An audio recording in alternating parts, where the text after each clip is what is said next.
finished lunch, Mrs. Leidner went to her room to rest as usual.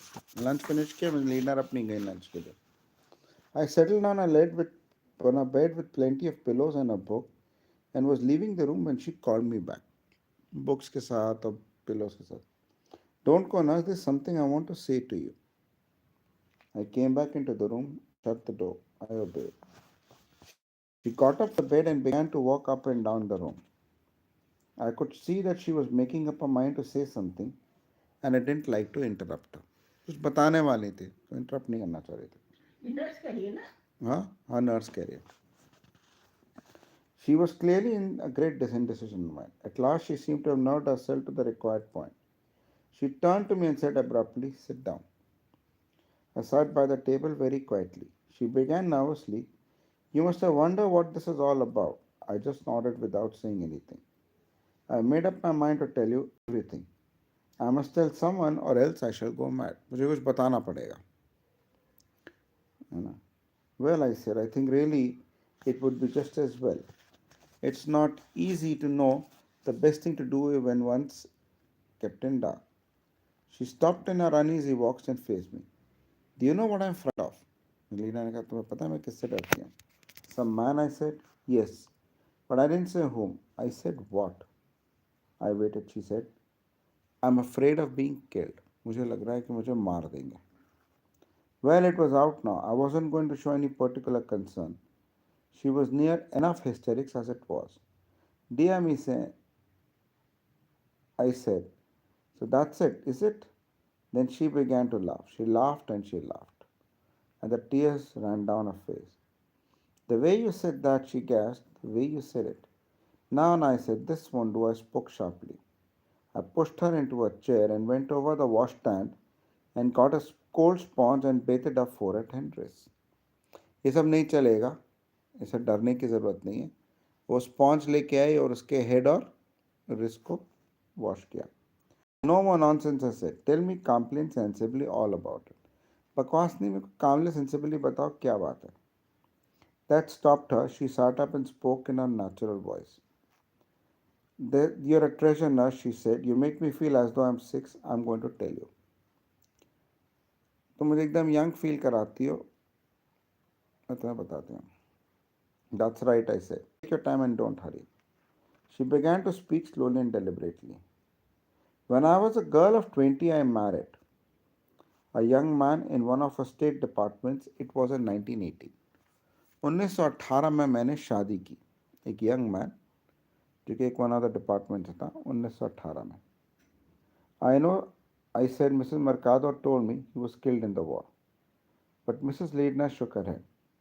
That's what she thinks. That's what everybody thinks. The truth is quite something quite different. I was a queer, patriotic, enthusiastic girl nurse full of idealism. When I'd been married a few months, I discovered by quite unforeseeable accident that my husband was a spy in the German pay. मतलब मैं patriotic American थी और मुझे suddenly discover हुआ कि मेरा जो husband है वो एक स्पाई है.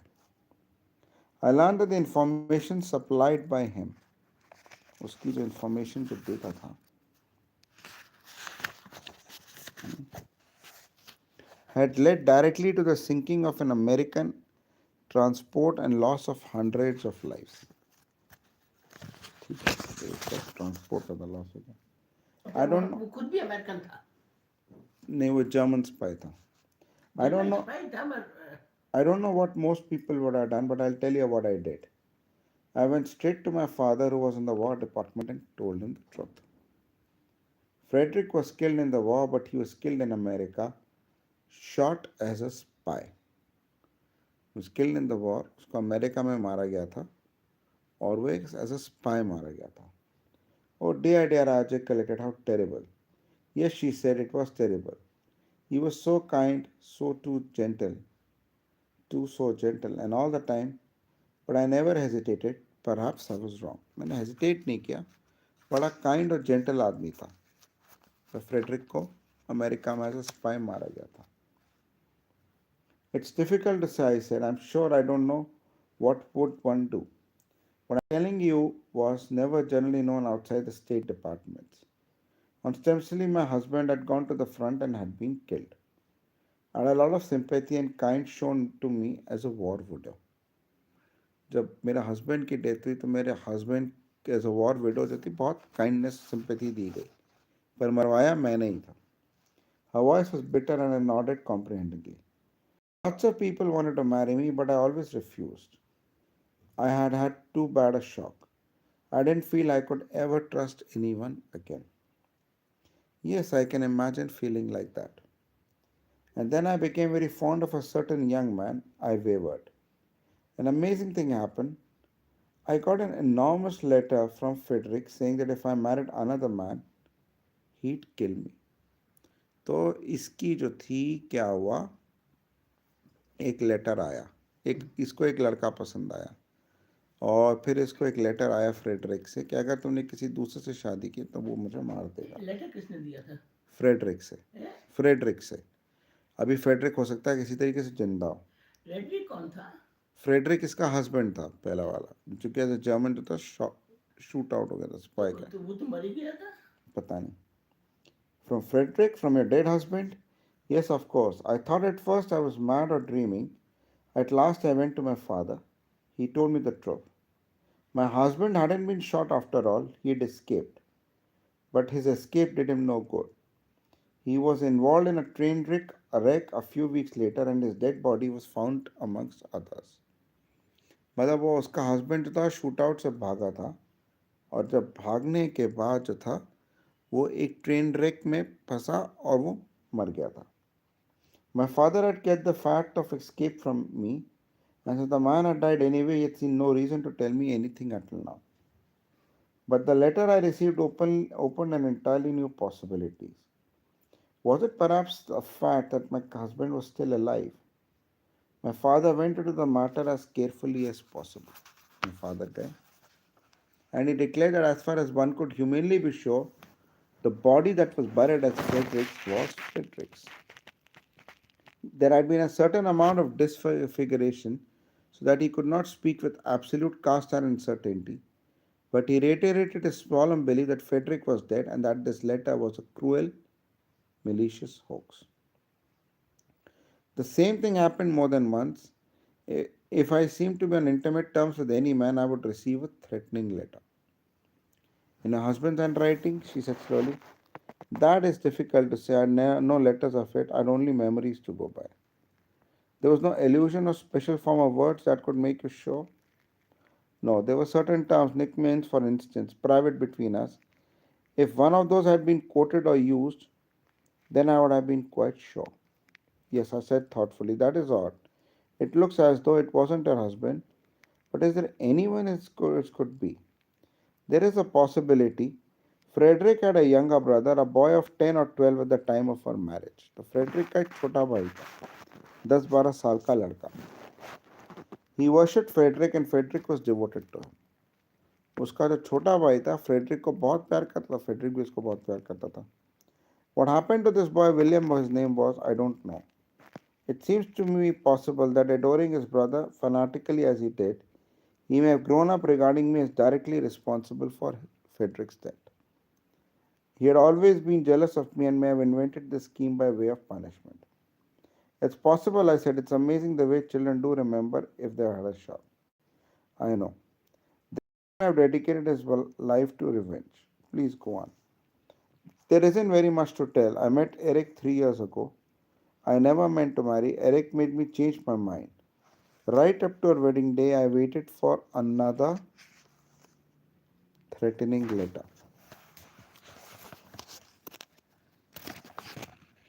Wedding day तक कोई और threatening letter. None came. I decided that whoever the writer might be, he was either dead or tired of his cruel sport. 2 days after our marriage, I got this.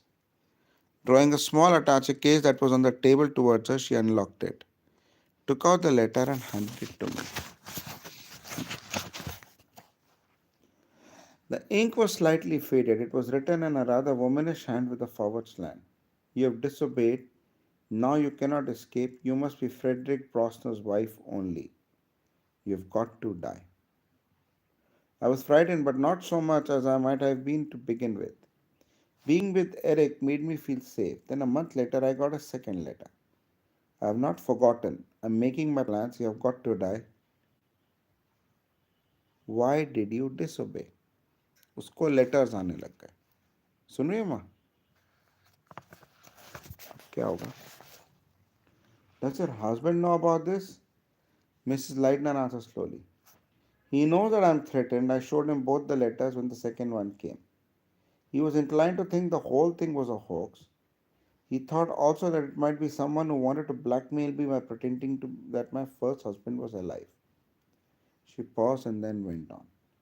A few days after I received the second letter, we had a narrow escape from death by gas poisoning. Somebody entered our apartment after we were asleep and turned on the gas. Luckily, I woke, smelled the gas in time. Then I lost my nerve.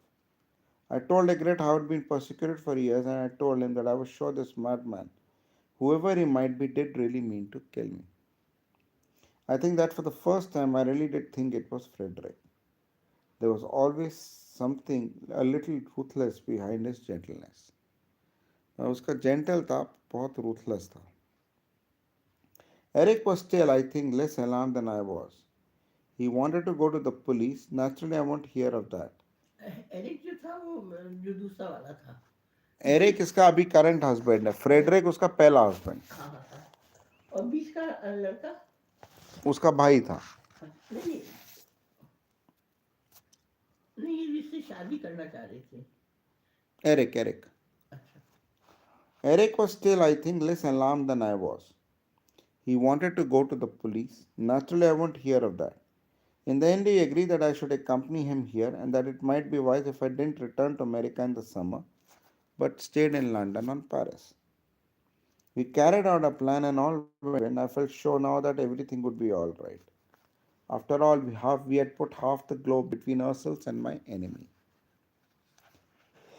Then, a little over 3 weeks ago, I received a letter with an Iraq stamp on it. She handed me the little. You thought you could escape, you were wrong. You shall not be false to me and live. I've always told you so. Death is coming very soon.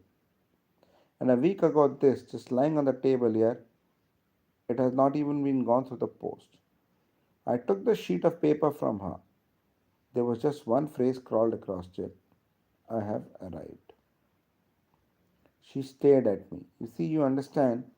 He's going to kill me. It may be Frederick, it may be little William, but he's going to kill me. Her voice rose suddenly. I caught her wrist. No, I said warmly. Don't give way. We'll look after you. Have you got any sal volatile? She nodded towards the washstand and I gave her a good dose. That's better, I said as the color returned to her cheeks. Yes, I'm better now, but oh, nurse, do you see why I'm in such a state? When I saw that young man looking in through my window, I thought he's come.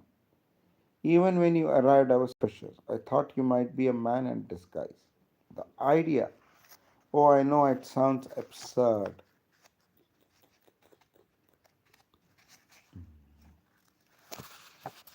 I know it sounds absurd. But you might have been in league with him, perhaps, not a hospital nurse after all. But that's nonsense. Hmm? Yes, perhaps, but I've got beyond sense. Struck by a sudden, I said, you'd recognize your husband, I suppose. She answered slowly, I don't even know that. It's over 15 years ago. I mightn't recognize his face. 15 साल पुराने की बात है. हो सकता है चेहरा पहचान ना पाऊं. Then she shivered. हो सकता है चेहरा ना पहचान पाऊं.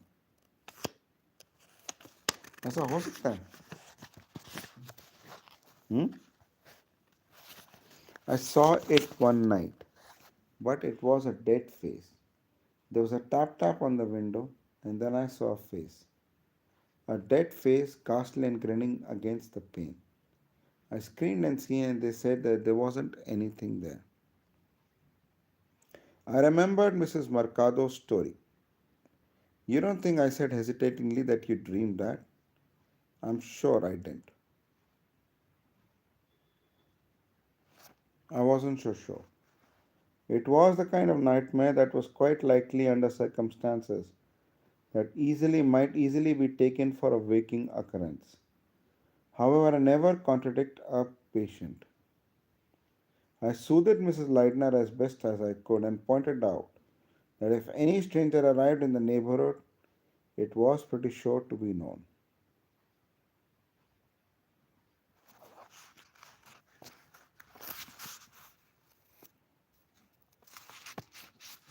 ठीक है ना माँ? फिर क्या हुआ? और पढ़ो। I left her, I think, a little comforted, and I went in search of Dr. Leidner and told him of our conversation. I'm glad she told you, he said simply. It has worried me dreadfully. I feel sure that all those faces and tappings in the window pane have been sheer imagination on our part.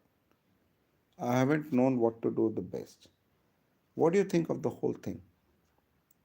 I didn't quite understand the tone in his voice, but I answered promptly enough. It's possible, I said, that these letters may just be cruel, malicious hawks. Yes, that is quite likely, that these letters may just be a cruel, malicious hoax. Yes, that is quite likely, but what are we to do? They are driving us mad. I don't know what to think. I didn't either. It had occurred to me that possibly a woman might be concerned. Those letters had a feminine note about them. Mrs. Mercado was at the back of my mind. Supposing that by some chance she had learned the facts of Mrs. Leidner's first marriage, she might be indulging her spite by terrorizing the other woman. I didn't quite like to suggest such a thing to Dr. Leidner. It's so difficult to know how people are going to take things. Oh, well, I said cheerfully, we must hope for the best. I think Mrs. Leidner seems happier from just talking about it. That's always a help, you know. It's bottling things up that makes them go on your nerves. I'm very glad she has told you, she repeated. It's a good sign. It shows she likes and trusts you. I've been at my wits' end to know what to do for the best. It was on the tip of my tongue to ask whether he'd thought of giving a discreet hint to the local police, but afterwards I thought I hadn't done so. I was glad that I hadn't done so. What happened was this: on the following day, Mr. Coleman was going into Hassania to get the workman's pay.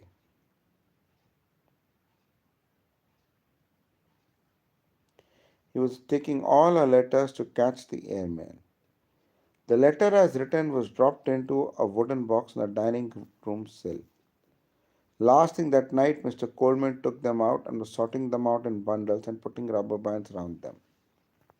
Suddenly he gave a shout. What is it? I asked. He held out a letter with a grin. It's a lovely Luelle. She's really going balmy. She has addressed a letter to someone at 42nd Street, Paris, France. I don't think that can be right, do you? Do you mind taking it to her and asking what does it mean? She's gone off to bed. I took it from him and ran off to Miss Leidner with it, and she amended the dress. It was the first time I had seen Mrs. Leidner's handwriting, and I wondered idly whether I had seen it before, for it was certainly quite familiar to me. It wasn't till the middle of the night that it suddenly came to me.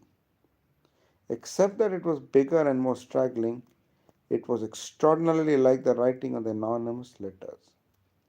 New ideas flashed through my head. Had Mrs. Leidner conceivably written those letters herself? And did Mr. Leidner half suspect the fact?